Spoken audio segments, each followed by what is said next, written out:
우리에게 주신 말씀은 요한복음 1장 45절에서 51절 말씀입니다. 요한복음 1장 45절에서 51절 말씀입니다. 제가 가지고 있는 성경, 신약성경 143면입니다. 같이 교독하도록 하겠습니다. 빌립이 나다나엘을 찾아 이르되 모세가 율법에 기록하였고 여러 선지자가 기록한 그 일을 우리가 만났으니 요셉의 아들 나사렛 예수니라. 나다나엘이 이르되 나사렛에서 무슨 선한 것이 날 수 있느냐. 빌립이 이르되 와서 보라 하니라. 예수께서 나다나엘의 자기에게 오는 것을 보시고 그를 가리켜 이르시되 보라, 이는 참으로 이스라엘 사람이라. 그 속에 간사한 것이 없도다. 나다나엘이 이르되 어떻게 나를 아시나이까. 예수께서 대답하여 이르시되 빌립이 너를 부르기 전에 내가 모압나무 아래에 있을 때 보았노라. 나다나엘이 대답하되 랍비여, 당신은 하나님의 아들이시오. 당신은 이스라엘의 임금이로소이다. 예수께서 대답하여 이르시되 내가 너를 모압나무 아래에서 보았다 하므로 믿느냐. 이보다 더 큰 일을 보리라. 같이 하겠습니다. 또 이르시되 진실로 진실로 너희에게 이르노니 하늘이 열리고 하나님의 사자들이 인자 위에 오르락 내리락 하는 것을 보리라 하시니라. 아멘. 천지가 창조되기 전, 아무것도 존재하기 전에 말씀이 계셨다. 이 말씀은 하나님이시며 그리스도는 하나님과 함께 계셨다. 그분은 천지가 창조되기 전부터 계셨다. 그분은 하나님이시다. 그분은 모든 것을 창조하셨으며 그분이 만드시지 않고 존재하는 것은 아무것도 없다. 그분 안에 영원한 생명이 있고 이 생명은 모든 인류에게 빛을 주신다. 그분의 생명은 어둠 속에 비추는 빛이시며 어둠이 결코 그 빛을 가릴 수 없다. 그분이 세상을 만드셨는데도 그분이 오셨을 때 세상은 그분을 알아보지 못하였다. 그리스도께서 어떤 존재로, 어디에서, 어떤 모습으로 계시다가 어떤 목적으로 이 땅에 오셨는지 보여주는 말씀입니다. 여러분 잘 아시는 것처럼 요한복음 1장 1절에서 10절 내용 중에 발췌해서 제가 말씀을 드렸습니다. 사도 요한께서 예수님이 지나가는 것을 보고 소리를 쳐서 외쳤습니다. 보라, 하나님의 어린 양이시로다. 사도 요한의 말을 듣고 같이 있던 사도 요한의 제자인 안드레와 시몬 베드로가 예수님을 따랐습니다. 그리고 예수님께서 빌립을 만나서 당신을 따르게 하였고 안드레, 시몬 베드로, 빌립 이렇게 셋이서 예수님을 따르게 되었습니다. 빌립은 예수님을 만난 사실을 갈릴리 가나 사람인 나다나엘에게 알리고 나다나엘이 예수님을 만나서 예수님을 영접하는 광경, 이 배경이 오늘의 말씀 배경입니다. 그분은 모든 것을 창조하셨고 그분이 만드시지 않고 존재하는 것은 아무것도 없다. 그분 안에 영원한 생명이 있고 이 생명은 모든 인류에게 빛을 주신다. 나다나엘은 한 평범한 인간으로서 상상하기조차 어려운 너무나 큰 한 사람의 인간을 만나게 되었습니다. 물론 빌립의 권유로 만나게 되었지만 자기가 감당할 수 없는 그런 인간을 오늘 만나게 되었습니다. 나다나엘을 참으로 이스라엘 사람이라고 하였고 그 속에 간사한 것이 없도다 하였습니다. 이르시되 빌립이 너를 부르기 전에 나 예수가 내가 무화과나무 아래에 있을 때에 너를 보았노라 이렇게 말씀하셨습니다. 오늘의 말씀하고자 하는 핵심 주제입니다. 이 시간에 주님께서 보고 계셨던 나다나엘, 우리도 그 나다나엘이 되었던 우리 스스로의 모습도 되새겨보면서 오늘 이 시간 무화과 나무 그 아래가 어떤 곳인지, 나의 무화과 나무 아래는 어디인지, 또 그동안에 나의 무화과 나무를 내가 얼마나 많이 심어서 자라고 있는지, 이런 것들을 한번 생각해보는 그런 시간이 되길 바랍니다. 무화과 나무 아래에서 경건 훈련을 하면서 일상에서 하나님을 만나는 나다나엘, 우리들이 일상에서 심어놓은 많은 무화과 나무가 생각날 것입니다. 그것을 생각하면서 주님께서 나다나엘을 선택하셨던 것처럼 우리를 선택해 주신 것에 감사하는 그런 시간이 되길 바랍니다. 우리가 이 짧은 시간에 짧은 내용을 가지고 나다나엘이라는 사람을 다 알 수는 없습니다. 그럴 때 나다나엘이 어떻게 나를 아십니까? 라고 예수님께 묻자 예수님께서는 내가 무화과 나무 아래 있을 때 이미 보았노라고 말씀하십니다. 이렇게 말씀하시는 예수님의 무화과 나무를 우리도 알아야 되겠죠. 그래서 오늘의 주제를 무화과 나무로 제가 정했습니다. 무화과 나무 아래에 있다는 말은 하나님 말씀을 묵상하고 기도하고 있다는 말입니다. 이스라엘 사람들이 관용어죽으로 표현하고 있는 말씀들입니다. 팔레스타인 땅에는 무화과 나무가 가장 흔하게 있기 때문에 성경에서도 자주 언급이 되고 있습니다. 이 무화과 나무는 율법을 상징하고 있습니다. 그래서 경건한 유대인들이 무화과 나무 그늘 아래에서는 모세 율법과 선지자들이 예언한 내용에 대해서 서로 담론하고 절교하기도 했습니다. 무화과 나무 아래에서 율법적인 윤리관을 확립하기도 하고, 그리고 우리가 기다리는 대망의 신앙, 메시아의 기다림에 대해서도 얘기를 하고 그렇게 지냈던 곳입니다. 그리고 사명의 삶이 흔들릴 때 그 사명을 결단하고 다시 다지는 그런 장소이기도 했습니다. 그래서 무화과 나무 아래에는 경건합니다. 그래서 무화과 나무 아래에서는 경건의 훈련도 함께 이루어지는 곳이었습니다. 예수님이 무화과 나무 아래에서 보신 나다나엘의 모습은 그 속에 간사한 것이 없다고 하셨습니다. 그 마음속에 거짓이 좀 더 없다고 하였습니다. 인간인데 어떻게 거짓한 마음이 전혀 없을 수가 있겠습니까? 그렇지만 나다나엘이 무화과 나무 아래에 있을 때만큼은 거짓이 없었습니다. 그것을 예수님께서는 이미 보고 계셨던 것입니다. 예수님께서는 나다나엘의 일상에서 하나님을 묵상하고 경건하게 기도 생활을 하고 있는 무화과 나무에서의 그 삶을 보고 계셨던 것입니다. 나다나엘은 나사렛에서 메시아가 나올 수 없다고 생각했습니다. 예수님의 메시아성을 나다나엘은 의심했었습니다. 그렇지만 예수님의 영적 통찰력을 발견하고는 예수님을 하나님의 아들이요 이스라엘의 왕이라고 나다나엘은 고백을 합니다.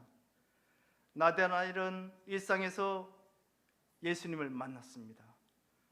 우리가 살아온 일상처럼 무화과 나무가 나다나엘의 일상의 일부분이었던 것처럼 그냥 일상에서 예수님을 만났습니다. 성경 속의 많은 인물들도 평범한 일상에서 그분을 만나게 되는 것을 우리는 발견할 수 있습니다. 평범한 인간들의 평범한 삶 속에 오시는 예수님을 우리는 알고 있습니다. 우리가 살아가는 매일매일은 어찌 보면 전혀 새로울 것이 없는 하루하루들입니다. 매일 하던 일들은 반복되고 또 우리가 먹는 음식들은 매일 비슷하고 매일 보는 풍경들도 단조로운 그런 일상들을 우리가 살아가고 있습니다. 우리들이 살아가고 있는 현대사회는 굉장히 복잡하고 빠른 변화가 복합적으로 일어나고 있지만, 이런 속에서도 우리 한 개개인을 보면 정말 변화가 없는 그런 일상을 살아가고 있습니다. 어쩌면 똑같은 반복되는 그런 일상을 살아가고 있습니다. 어쩌면 연로하셔서 더 일상의 변화를 더 느끼지 못하고 살아가는 그런 분들도 많이 있을 겁니다. 오늘은 뭘 하면서 시간을 보내지 하면서 하는 일상들도 있을 것입니다.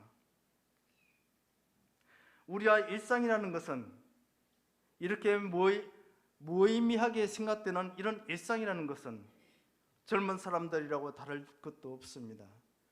시간 단위로 계획을 세워서 매일매일 타이트하게, 아주 복잡하게, 그러면서도 빠르게, 젊은 사람들은 나이 든 사람들보다는 더 그렇게 살아가겠지만, 그럼에도 불구하고 짧은 자기 인생의 반복일 뿐이지 무의미한 그런 일상들을 많이 살아가고 있습니다. 이런 것들이 어쩌면 현대로 살아가는 우리들의 모습일 수도 있습니다.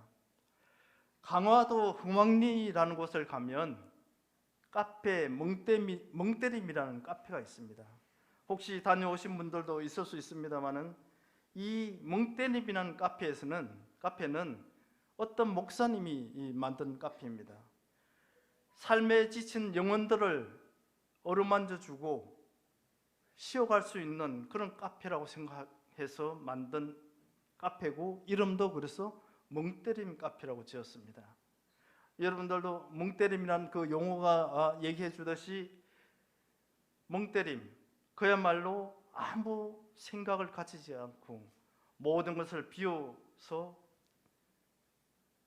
그 카페에 가면 모든 것을 비워야 하는, 본인이 아무리 복잡한 것을 가지고 있어도 그 카페 안에서는 다 비워야 하는, 마치 그런 의무감을 가지고 가는 그런 카페입니다.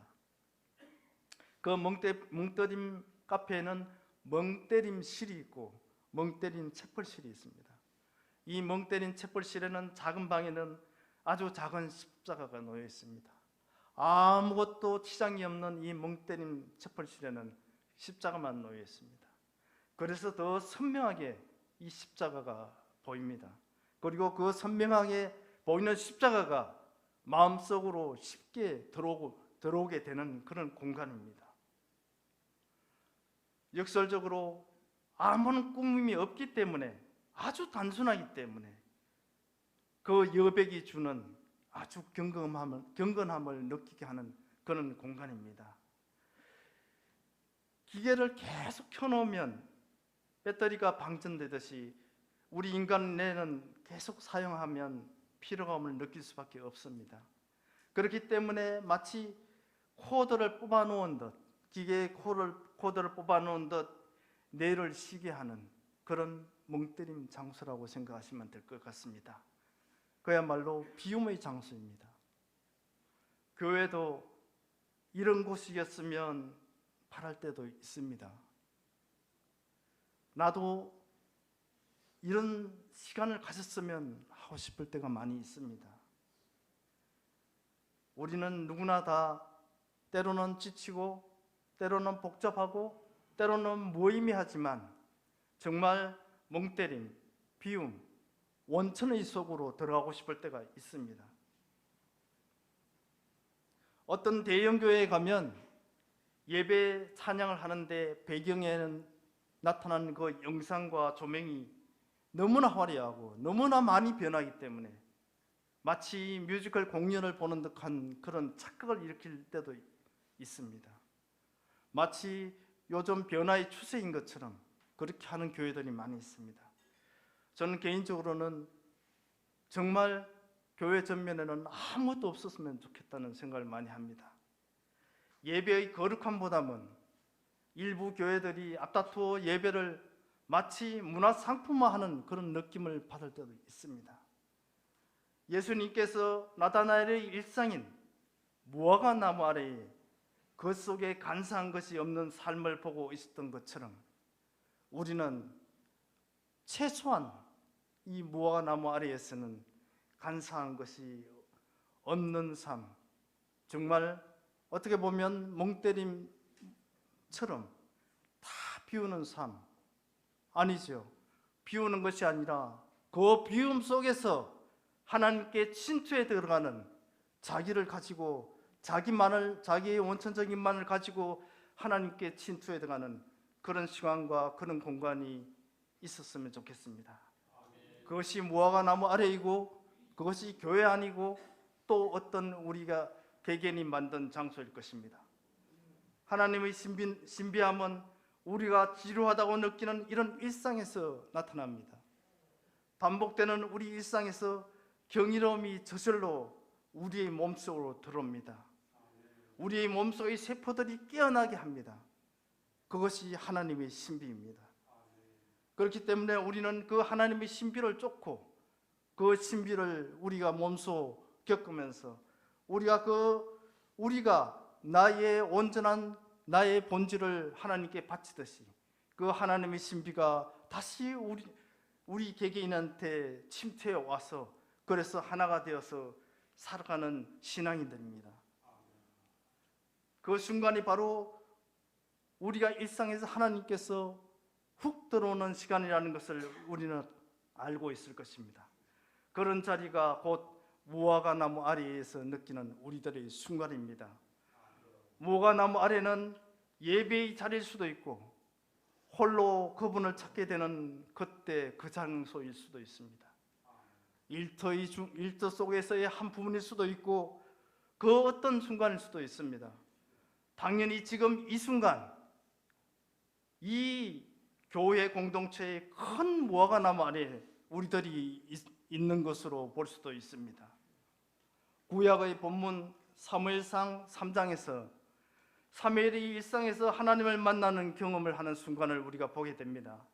사무엘은 어느 때와 같이 하나님의 궤가 있는 여호와의 전 앞에서 누워 있습니다. 아마도 사무엘이 매일매일 하는 일은 성전의 등불을 꺼지지 않도록 하는 일이 일상의 일이었던 것 같습니다. 하나님의 등불이 꺼지지 않도록 하는 직분, 그게 사무엘의 직분이었습니다.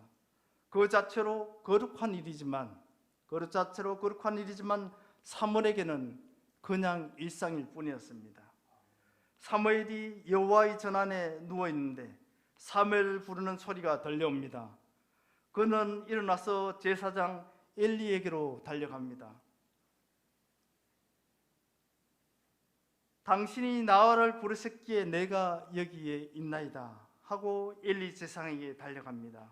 그러나 엘리는 나는 너를 부르지 아니하였으니 다시 누우라고 얘기를 합니다. 다시 누운 사무엘에게 또다시 자신을 부르는 소리가 들려옵니다. 다시 엘리에게로 가서 당신이 나를 부르셨기에 내가 여기 있나이다 라고 사무엘이 엘리에게 말합니다. 엘리는 다시 얘기를 합니다. 아들아, 내가 부르지 아니하였으니 다시 가서 누우라. 사무엘이 세 번째 다시 엘리에게로 달려가 엘리는 여호와께서 사무엘을 부르신 것을 이제야 깨닫게 됩니다. 사무엘에게 여호와여 말씀하소서 주의 종이 듣겠나이다 라고 하라고 엘리가 사무엘에게 얘기를 합니다. 다시 돌아와 누운 사무엘은 하나님을 만나게 되는 것이지요. 자, 사무엘은 경건한 자세로 하나님을 만난 게 아닙니다. 사무엘은 하나님을 갈구해서 만난 게 아닙니다. 사무엘아, 사무엘은 그의 일상 속에서 하나님의 신비를 경험하게 되지만 하나님께서 오셔서 만난 겁니다. 다시 말해서 하나님께서 일상의 무료함 속에 있는 사무엘에게 하나님께서 침투에 들어가셨습니다. 사무엘아 부를 때 그때서야 하나님이 부르신 걸 알고 엘리가 부르는 게 아니라, 엘리 제사장이 자신을 부른 게 아니라 하나님이 자신을 부른 것을 알고 여호와여 말씀하소서 주의 종이 듣겠나이다, 이렇게 말씀하시는 겁니다. 우리는 일상에서 우리들이 만들어 놓은 무화과 나무가 여기저기 많이 있습니다. 우리는 늘 그 무화과 나무에 앉아서 우리는 늘 그분을 만나고 있습니다.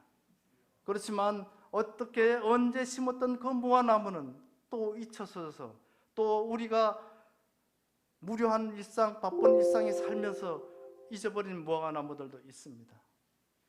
그렇지만 주님께서는 늘 그 무궁화 나무 아래에 있는 우리들을 보고 계시는 겁니다. 이것이 예수님께서 나다나엘에게 말씀하시는 겁니다.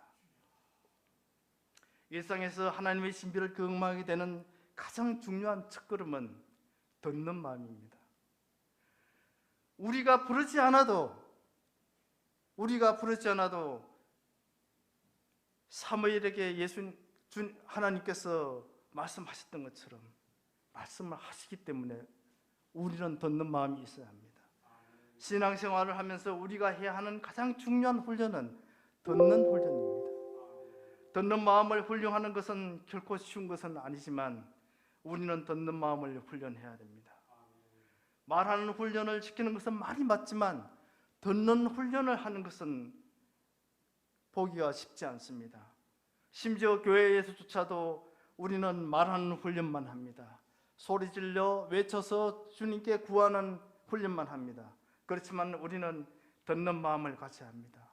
우리의 기도의 대부분 90% 이상은 듣는 것입니다.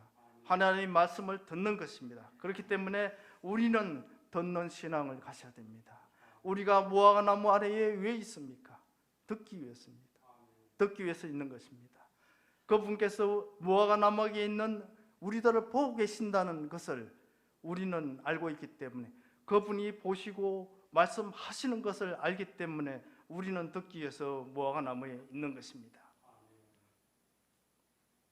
오늘 본문의 나다나엘은 고정관념을 가지고 있었습니다.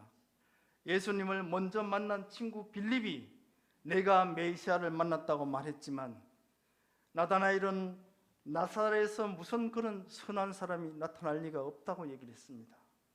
그런 나다나엘의 일상 속에서 하나님께서 훅 들어오신 겁니다. 나다나엘 앞에 어떻게 나의 이 일상적인 무료한 이 속에 이런 나의 앞에 어떻게 하나님께서 나타나시냐, 어떻게 그분께서 나타나시냐, 이건 고정관념입니다. 어떻게 나의 앞에 그분이 나타나실까? 어떻게 나에게 내가 심은 이 적은 무화과 나무 아래에 주님께서 나타나실까? 우리들의 고정관념입니다.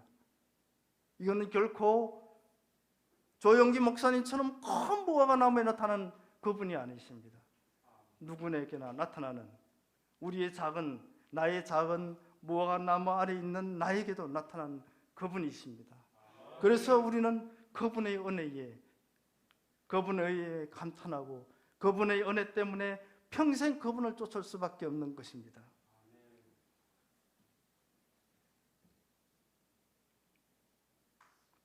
빌립의 손에 이끌려 온 그 나다나엘을 보고 예수님께서 보라, 이는 참으로 이스라엘 사람이라, 그 속에 간사한 것이 없구나 라고 하셨습니다. 나다나엘이 깜짝 놀랐습니다. 당신께서 어떻게 나를 아십니까? 주님께서 어떻게 나를 아십니까? 우리들이 상상해 보십시오. 어떻게 당신께서 나를 아십니까? 내가 평생 이 교회에서 평생 무릎 꿇고 기도했지만 나의 이 작은 무화과 나무에 앉아 있는 나를 당신께서 어떻게 아십니까? 예수님께서 빌립이 너를 부르기 전에 내가 무화과 나무 아래에 있는 것을 보았노라 말씀하셨습니다.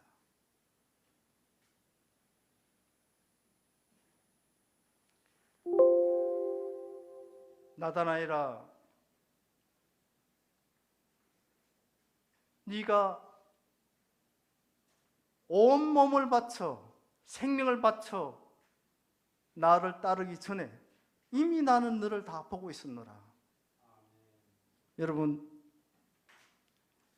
우리가 그분으로 같은 이 생명을 다 바칠 만큼 주님과 아주 가까이 밀착해서 따라가지 않더라도 그분은 우리를 다 보고 계신다는 사실을 믿으시기 바랍니다. 아멘. 나다나엘의 일상 속에서 하나님께서 나다나엘을 찾으신 겁니다. 나다나엘은 일상 속에서 찾은 것이지 나다나엘이 생명을 바쳐 부르짖는 것 속에서 찾은 것이 아닙니다. 하나님께서 우리를 수많은 무리 중에 하나로 생각하지 않습니다. 우리 한 사람 한 사람은 예수님께, 주님께 아주 특별한 존재들이기 때문에 이미 우리들의 아주 작은 무화과나무 그것을 보고 오시고 그 작은 무화과나무가 얼마나 크게 성장하는지 마지막까지 우리를 지키고 보고 계신다는 사실을 믿으시기 바랍니다. 아멘. 즉 그분은 우리의 일상 그 자체를 보고 계십니다. 그래서 우리가 찾으면 그분은 우리의 이름을 불러주시고 우리를 만나 주시는 것입니다. 아멘. 그럴 때 우리는 그분의 꽃이 되는 거죠. 우리가 그분의 꽃이 되는 방법은 그 방법입니다. 그럴 때 우리는 그분의 꽃이 되는 것이고 내가 그분의 꽃이 되는 그 순간 하나님의 신비가 나에게로 침투해 오는 것이고 그래서 우리는 그 신비를 경험하는 순간을 맛보게 됩니다. 우리 스스로가 하나님의 전인 것을 우리는 깨달아야 합니다. 우리가 하나님의 전입니다. 그래서 성령님께서 우리가 하나님의 전이기 때문에 우리에게 오시는 것이고 우리에게 침투해 오시는 것입니다.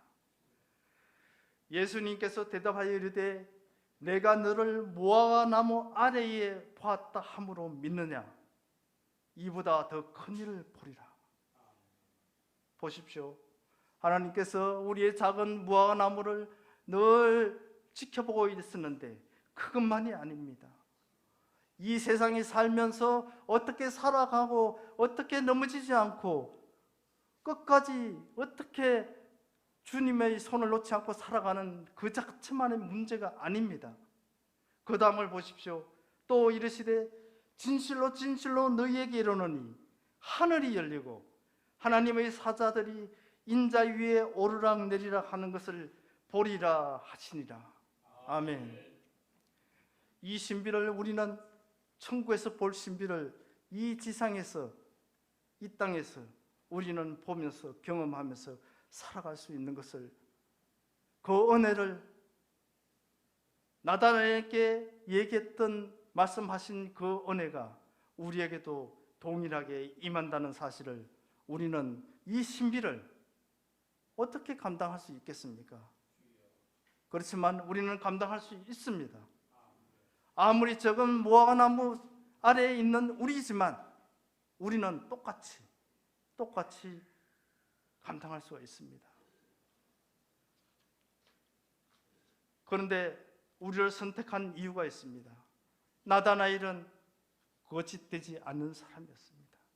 우리가 무화과나무에 무릎을 꿇을 때 거짓된 마음이 없는 순간 그분과 같이 만날 수 있는 것이고 그분을 볼 수 있는 것이고 그분과 영생을 살아갈 수 있는 소망과 우리의 믿음을 하나로 만들 수 있는 것입니다.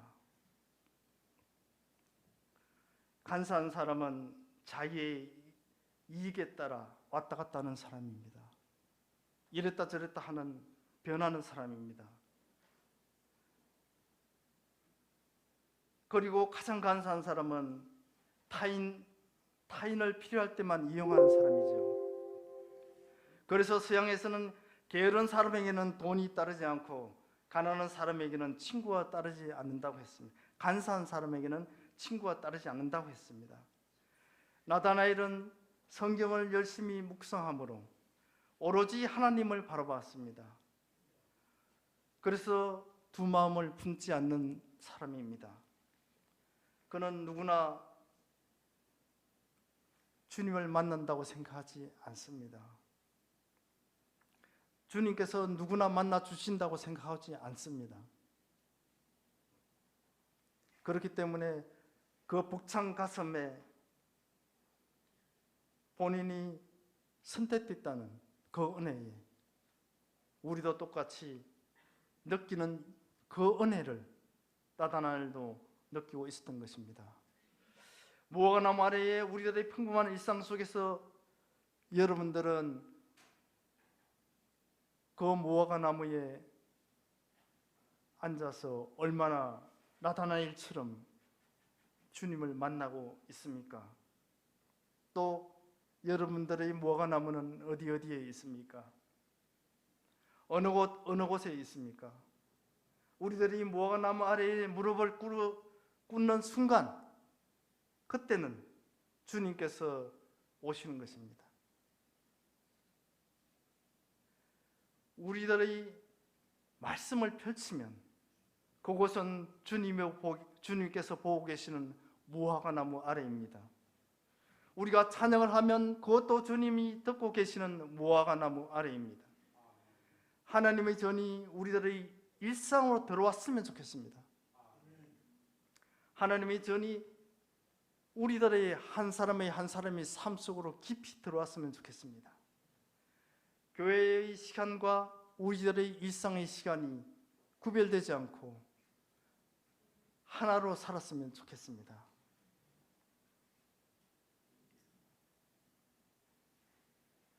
하나님께서는 우리의 모든 일상에서 함께하고 계십니다. 여러분들의 일상 속에서 하늘이 열리고 하나님의 사자들이 인자 위에 오르락 내리락 하는 것을 보는 그 기쁨이 있기를 기도합니다. 아멘. 기도드리겠습니다. 은혜가 풍성하신 하나님 아버지, 무화과나무 아래 무릎 꿇을 때 그때가 가장 거짓없는 모습이 되게 하여 주시옵소서. 아멘.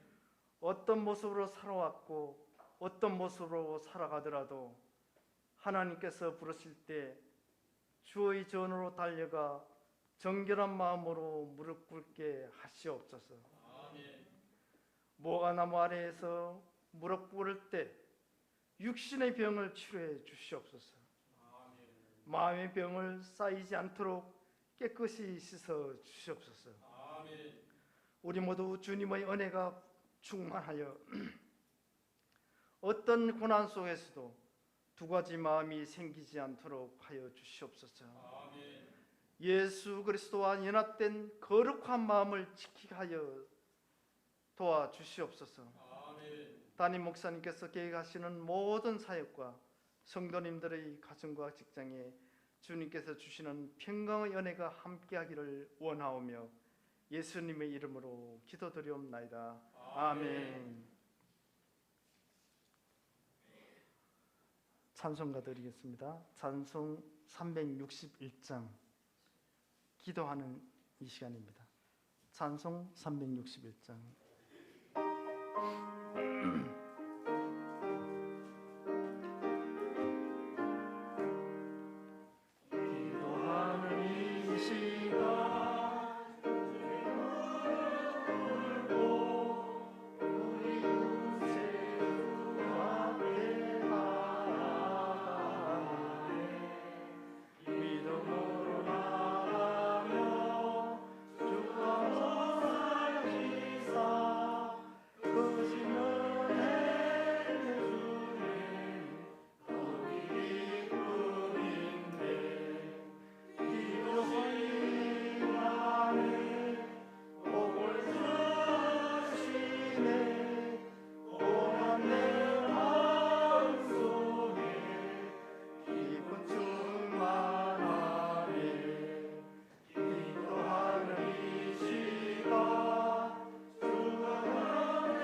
속에 기쁜 충만하네.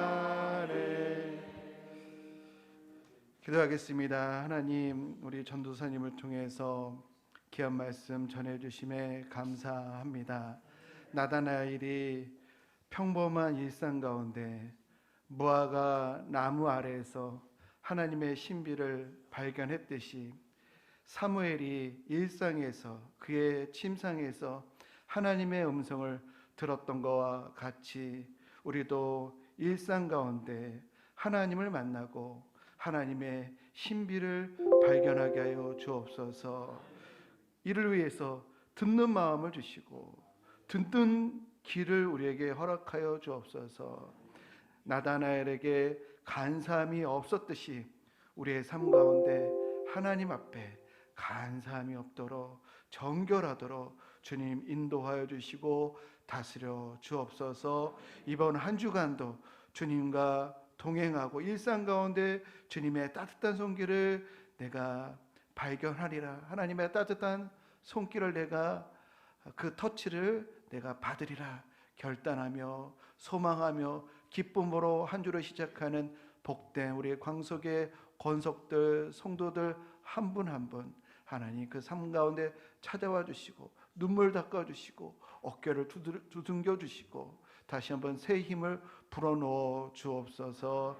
이제는 우리 주 예수 그리스도의 은혜와 하나님 아버지의 무한하신 사랑하심과 성령의 감화 교통 역사하심이 일상 가운데 하나님을 만나리라 결단하는 귀한 성도님들 머리 위에 이제부터 영원토록 함께 하시기를 간절히 축원하옵나이다. 아멘.